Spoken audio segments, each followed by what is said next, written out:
এটা কি যেমন টিউমার এটা লিংল্যান্ড খুলেছে লসিকা গ্রন্থি। ওরকম থাকে। হ্যাঁ, ও লসিকা গ্রন্থি আমাদের সবারই গোল পাড়ায় রোগার জন্য তো দেখা যাচ্ছে অসুবিধা আছে। এই যে লসিকা গ্রন্থি গুলতি টাইপের বলে অনেকে বলে টিউমার। না না প্রত্যেকটা মানুষেরই থাকে। এই যে লসিকা গ্রন্থি আমাদের ওর আমার সবারই এই ঘাড়ের দুপাশে সারি সারি ভাবে থাকে। হ্যাঁ যাদের ঠান্ডা লাগার টেন্ডেন্সি থাকে, প্রবণতা থাকে, তাদের ক্ষেত্রে লসিকা গ্রন্থিটা খুলে যায়। এটা টিউমার না, এটা ভ্রান্ত ধারণা। যদি কেউ বলে থাকে টিউমার, এটা মানে লসিকা এটা একটু প্রবলেম ছিল, তো দেখলাম মনটা হালকা হলো। প্রবলেম তো আর প্রবলেম ভাবলে তো চলবে না, এটা প্রবলেমই নয়।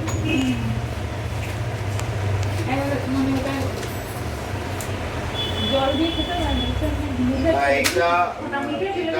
এটা হালকা ভাবে বানানো হয়েছে, এটা অসুবিধা হবে না, ও এমনি খেতে পারবে। ঠিক আছে, এমনিই দেবেন। এবারে 20 ফোঁটা করে এটা চামচের উপরে 20 ফোঁটা নিয়ে খেতে দেবেন।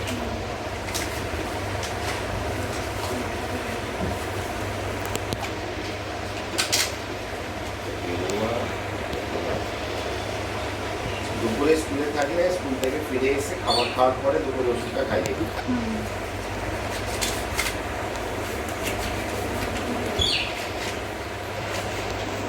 বাচ্চা ঢ্যাঁড়স খেতে পারে? ঢ্যাঁড়স তাহলে ঢ্যাঁড়স আলু তরকারি করে দিই। তরকারি খাবেই। আচ্ছা, মাছ ডাল এইসব খাবে। ঢ্যাঁড়সের টক হয়, টক করে দিই। হ্যাঁ, ঢ্যাঁড়সের টক খেয়ে নিই। টক করে দিই। হ্যাঁ, ঢ্যাঁড়সের টক করে দিই। এখন তো গরমকাল, এখন গরমকাল, ও টক খেতে পারবে। হ্যাঁ, ঢ্যাঁড়সের টক করে দিই। ওই যে আমাকে ডাক্তার বলে টক খেতে, আমাকে যত কিছু টক দাও। ঢ্যাঁড়সের টক করে দিবেন, ঢ্যাঁড়সটা পেটে ঢুকবে, ঢ্যাঁড়সটা দরকার আছে। আর এই ওষুধটা টানা খেয়ে যাবে, এটা যতদিন না শেষ হবে আমার কাছে আসার দরকার নেই, এটা অনেক দিন যাবে। এরকমই একটা এতটুকু আছে তাই। সেটা শেষ করে দিবে। খানা চলবে? হ্যাঁ, সেটা শেষ করে এটা শুরু করবে। হোমিওপ্যাথি ওষুধ সবই একই রকম দেখতে, সেটা শেষ করে এটা শুরু করবে। এটা খালি পেটে 2 চামচ জলে 30 ফোঁটা করে খাবে।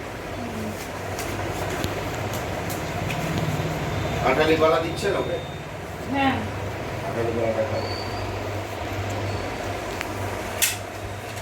এটা আগেরটা শেষ হলো, আগেরটা শেষ হলে খাবো। হ্যাঁ, নিয়মিত দেখুন তো কার্ডগুলো দিয়েছে কিনা।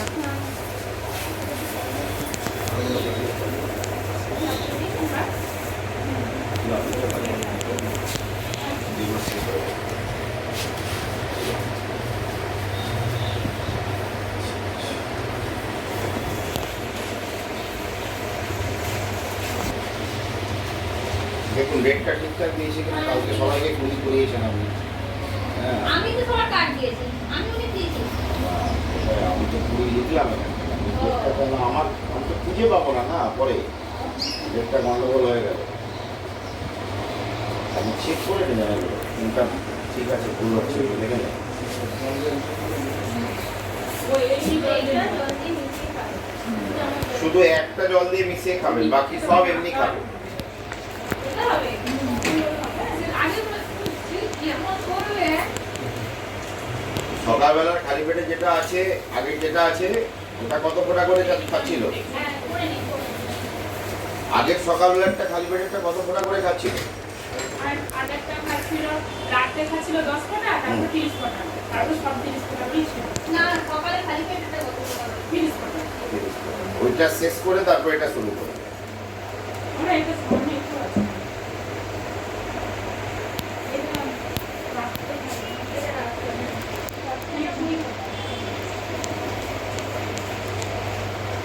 সকালে সকালে করার পর। দেখে নিন ভালো করে বুঝিয়ে দিন।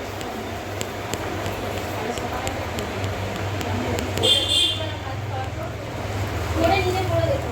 টেনশন নেবেন না। এগুলো আপনার এমন কিছু হয়ে যায়নি। এখন এটা ব্রেনের ফাইব্রোডিনোমা মানে ক্যান্সার তা নয়। মানে 98টা কেসে কোনো কিছু থাকেই না, 2টা কেসে থাকে এরকম। ঠিক আছে, তো তার লক্ষণও আলাদা হয়। আপনার টেনশন নিয়ে কিছু নাই, একদম টেনশন নেই। না আমারটা তো অনেক দিন হয়ে গেছে তো ওই জন্য টেনশন। অনেকদিন হয়ে গেল, আপনি যে টেস্ট করেছিলেন সেই টেস্টে আপনার রিপোর্ট খুব ভালো, রিপোর্টে কিছু নেই আপনার। যদি টেস্টের রিপোর্টে কিছু পেতাম উল্টো পাল্টা, তাহলে তখন একটা চিন্তা হতো এত কম বয়সে ওই জিনিস করে গেল আরও টাইম লাগে। আপনার মতন একজন মোটা মহিলা এসেছিলেন আমার কাছে, 19 বছর বয়স, বিয়ে হয়ে গেছে, ঠিক আছে, 8 মাস হলো বিয়ে হয়েছে। বিয়ের পরে তার স্বামী লক্ষ্য করেছে ব্যাপার এসছেন আমার কাছে, টেনশন আসলে একটা কোনো অসুবিধা হলে ফোন করবো। হ্যাঁ আমি 9টার দিকে ফোন আর করবো। ভয়ের কোনো কারণ নেই। কিছু ভয় কিছু কারণ নেই। আমি খুব ভয় করছি মানে অন্য ব্যাপারে, মানে কোনো কিছু মানে পেটের জিনিস তো, না, ওইটাই না, ভয় না, না, করছি। আর অন্য কিছু নয়, না। এটাই ভয় করছি, ওই জন্যই আমি আপনি আজকে এলাম। শুধু এইটুকু মনে রাখবেন যে চামড়ার উপরে ঘা হলে হুম, হুম, সেটা মলম কলম দিয়ে তাড়াতাড়ি ঠিক করে যাবে। আচ্ছা। ভিতরে ওইসব জায়গাতে হয় আস্তে সেটা আস্তে? আস্তে আস্তে যায়। হুম। আস্তে ওইটা আস্তে। ছাড়ুক, তারপরে আমি আমার বড় বাচ্চাটাকে নিয়ে আসবো, তো নাকের একটু অসুবিধা, প্রবলেম ঠিক হবে তো। হ্যাঁ ওর নাকটা ফুলে আছে, ওর ঠান্ডা লাগার প্রবণতা আছে। আর ট্যাগটা একটু দেখাবো, ট্যাগটা তো একই জিনিস নয় হয়তো। তাকে আসতে বলছিলাম, বলছি একসঙ্গে সবাই যাবো, ভাইকে আমি দেখিয়ে আসবো তারপরে যাবো। ওকে ঠান্ডাটা লাগাতে দিবেন না, না না। ওর প্রবণতা আছে ঠান্ডা লাগা, ওটা করতে দেওয়া যাবে না, বুঝতে পেরেছেন? হুম, বাদ বাকি ওষুধটা দিলাম খান। ঠিক আছে, আসছি তাহলে। হ্যাঁ।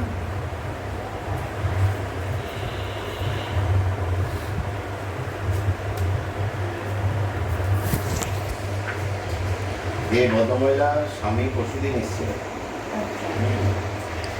এবং টেনশন করছে, আমি বললাম যে আপনি একটা কাজ করুন, টেনশন করেন, সবে তো আপনার 19 বছর বয়স, আপনি এগুলো দুটো পদ্ধতি হয়, একটা অপারেশন আর না হলে আমাদের ওষুধ খেয়ে সারানো। আমরা টেস্ট করেছি, কিছু পাইনি। আর যদি অপারেশন করেন, বয়সটা যেহেতু কম, আবার ওই জায়গা থেকে আবার আপনার পরবর্তীকালে হওয়ার কিন্তু চান্স হয়ে যাবে। সবে আপনার 19 বছর বয়স, পরবর্তীকালে চান্স হয়ে যাবে। যেহেতু কিছু নেই, খালি খালি কেটে বাদ দিয়ে তো কোনো লাভ নেই। যেহেতু কিছু নেই, কিছু থাকলে তখন সেটা তো কাটতেই হবে, সেটা আলাদা সিস্টেমটা, টেকনিক আলাদা। আমি বললাম যে এগুলো কম বয়স, 18 বছর, 19 বছর বয়স, টেনশন নিয়ে কিচ্ছু নেই। না ডাক্তারবাবু, আপনি তো বলছিলাম 1 মাসের মধ্যে আমারটা ঠিক হয়ে যাবে। আমি বললাম যে হ্যাঁ বলেছিলাম, কিন্তু এটাও ঠিক যে অনেকের ক্ষেত্রে ওষুধ দেরি করে ধরে, সে জায়গায় দেখা যায় 1 মাসের জায়গায় 2 মাসও লেগে যায়, 3 মাসও লেগে যায়, কারো আমরা চিকিৎসাটা ততদিন পর্যন্ত চালিয়ে দিয়ে যাই যতদিন না পর্যন্ত তার মধ্যে খারাপ কিছু না দেখি। এরকম আরও একজন ডেলিভার এসছে, তিনি কোনো একজন আমার এখানে সুস্থ হয়েছেন, তার কথা শুনে এসেছিলেন। প্রথম যেদিন এলেন আমার কাছে, আমি সেই দিনই ওনাকে বলেছিলাম যে আগে বায়োপসি করা। এবারে ভদ্রলোক ভদ্রমহিলা একটু বায়োপসি করানোর কথা বলতে একটু অবিশ্বাস টাইপের হলো আর কি, বায়োপসি করাবো, আমার কিছুই জানি, পাত্তা দিল না। প্রথমবার ওষুধ দিলাম, সেকেন্ডবার যখন এলো আমার কাছে, এমন বায়োপসিটা করেছেন? কিন্তু না স্যার, করানো হয়নি স্যার, বেশ লাগবে, ওটা লাগবে না স্যার। তো আমাদের তো কিছুই নেই স্যার, আমরা কাছে তো ওষুধ খেয়ে ভালো হয়, আপনি ওষুধ দিন। আমি বলি না, ওষুধ আমি তখনই দিই যদি দেখি বায়োপসিতে কিছু না থাকে। আপনি বায়োপসি অবশ্যই করেন, ঠিক আছে? বলি স্যার ঠিক আছে, 1 মাস বাদে যখন এসে স্যার ঠিক আছে, তাহলে ওষুধ দিন না, আমি তাহলে বায়োপসি করি, মাঝখানে দিয়ে দিই। ওষুধ দিলাম, তারপরে বায়োপসিটা 15-20 দিনের মাথায় নিয়ে গেল। 15-20 দিনের মাথায় যখন বায়োপসিটা সেকেন্ড টাইম করে নিয়ে গেল, তাতে দেখা গেল যে ওনার ওই ধরনের জার্ম আছে, এবং সেটা একদম প্রাথমিক পর্যায়ে, বয়স কম হয়ে যাবে, ধরনের 24-25। তো আমাকে জিজ্ঞেস করলো কী করবো, আমি বললাম এটা তো ইমিডিয়েট কেটে বাদ দিয়ে দিতে হবে, কেটে বাদ দিয়ে এটাতে রেডিয়েশন, কেমোথেরাপি এসব নিতে হবে। তবে যেহেতু প্রাথমিক পর্যায়ে আছে, তাহলে এটা ঠিক হয়ে যাবে। প্রাথমিক পর্যায়ে কোথায় করাবো স্যার? নাহলে সরকারি জায়গার মধ্যে করালে তো আপনাদের তো ডেট পাবেন না, রোগটা ছড়িয়ে যাবে। এটা কিন্তু ইমিডিয়েট করাতে হবে। আমাদেরকে কলিঙ্গ দিতে হবে, উড়িষ্যা কলিঙ্গতে গিয়ে করে আমার স্যার একদম পরিষ্কার ঠিক, কোনো প্রবলেম নেই। মানে এইটা আমরা প্রথমেই করিয়ে দেখি যে কোনো উল্টোপাল্টা কিছু আছে না, আপনার স্থিতিতে কিছুই নেই, আপনার ভয় করার কিছু নেই। না, আমার বাড়ির লোক কেন ভয় পাচ্ছে, আমার যখন ছেলে মানে পেটে এসেছিল, তখন জিনিসটা আমার ভয় পড়েছিল, বুঝতে পারছেন? যে আমার ছেলের বয়স হয়ে গেল 5 বছরে পড়তে গেল, তাহলে আমার জিনিস ওষুধটা ওখানেই রয়েছে এতদিন থেকে। প্রথমে ওষুধ খেয়েছিলাম, ওষুধ খেতে খেতে বন্ধ করে দিয়েছিলাম। ওইটা ভুলে গেছে। বাচ্চা এ হয়েছিল বলে। বাচ্চা আসলেও কিন্তু খাওয়া যায় এই ওষুধ। আপনাকে ডাক্তারবাবু কেন দিল না আমি জানি না। অ্যালোপ্যাথি খাচ্ছিলেন তখন আমাকে, হোমিওপ্যাথি তো বাচ্চা আসলেও তো এই ওষুধ দেওয়া যায়। যে খাওয়া বন্ধ করে দিলাম। যে তারপরে আরও যখন বাচ্চা একটু স্বাভাবিকভাবে ইয়ে করতে শিখলো, হুম।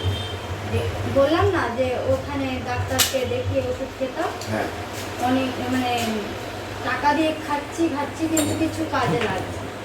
আপনাকে বললাম যে এখানে এখানে মানে সেকেন্ডে এখানে এসছি আমি। না এটা বাচ্চা থাকলেও পেটে এই রোগের ওষুধ খাওয়া যায় না। কিছু ওষুধ আছে যেগুলো খাওয়ানো যায় না, কিন্তু এই রোগের ওষুধ খাওয়া যায়। এটা বাচ্চার উপরে কোনো প্রভাব পড়ে না। জানি না আপনার ডাক্তারবাবু কেন এমন করলো, কিন্তু খাওয়া যায়। এগুলো উড়বে না, এই সিসিগুলো থেকে উড়বে না। একটা সকালে খাবার করে দিয়েছি, একটা দুপুরে খাবার করে দিয়েছি, আর একটা রাত্রে খাবার করে দিয়েছি। সব খাওয়া করি আছে। হ্যাঁ, খাবার তো পারবো, এটার সাথে